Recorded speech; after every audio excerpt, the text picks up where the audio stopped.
روزہ فرض کیوں کیا گیا؟ سویر سے لے کر شام تک سب کچھ ہونے کے باوصف بھوک اور پیاس میں وقت گزارنا اور میسر ہونے کے باوجود ایک گھونٹ بھی حلق سے نیچے نہ اترنے دینا، آخر اس میں کیا حکمت تھی؟ تو یہ بات اچھی طرح سے ہمیں سمجھ لینی چاہیے کہ یہ صرف کھانے پینے کو ترک کر دینا ہی نہیں ہے، بلکہ ان مقاصد جلیلہ کے حصول کے لیے روزہ رکھا جاتا ہے جو مومن کی زندگی کا مقصود ہے۔ اور اگر کوئی شخص کھانا پینا تو ترک کر دیتا ہے لیکن ان امور سے نہیں رکتا جن امور سے روکنا ان روزوں کا مقصود تھا، تو اس کا روزہ نہیں کہلاتا۔ میرے اور آپ کے آقا و مولا حضور نبی رحمت صلی اللہ علیہ وآلہ وسلم نے ارشاد فرمایا، من لم یدع قول الزور والعمل به فلیس للہ حاجۃ فی ان یدع طعامہ وشرابہ۔ جس نے جھوٹ اور اس پر عمل کرنا نہ چھوڑا، جھوٹے کام ترک نہیں کیے، اس کا بھوکا اور پیاسا رہنا اللہ کو منظور نہیں۔ اللہ کو کوئی ضرورت نہیں کہ وہ بھوک اور پیاس کاٹے۔ روزے میں تو ان امور سے بھی روک دیا گیا جو امور عام زندگی میں جائز تھے، جو مشروع تھے، مباح تھے، لیکن روزے میں ان جائز مباح امور سے بھی منع کر دیا گیا۔ طیب اور طاہر کھانے، خوبصورت مشروب،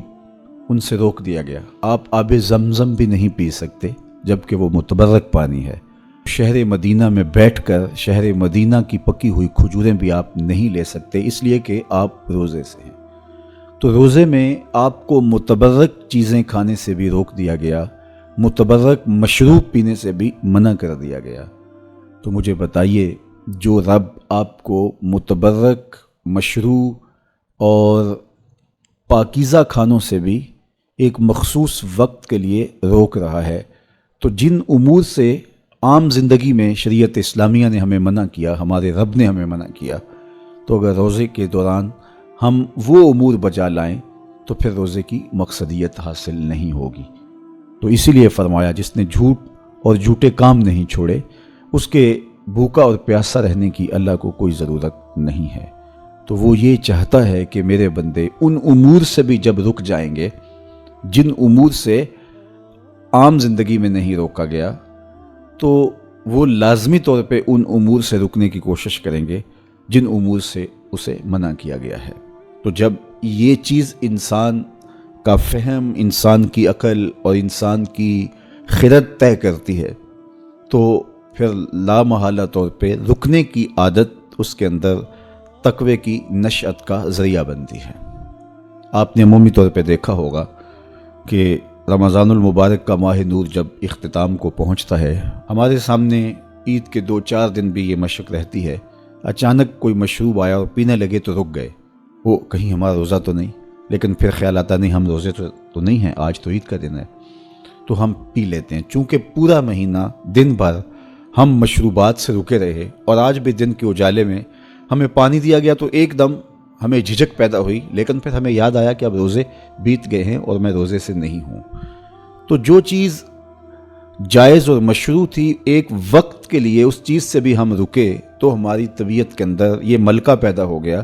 کہ ہم اس سے رکنے کا مزاج پیدا کر لیتے ہیں۔ تو اگر ہم ان امور سے رک جاتے ہیں جن کو شریعت اسلامیہ نے منع کیا ہوا ہے، تو پھر دوبارہ جب اس کو کرنے لگتے ہیں تو پھر ہمارا ہاتھ بھی رکے گا،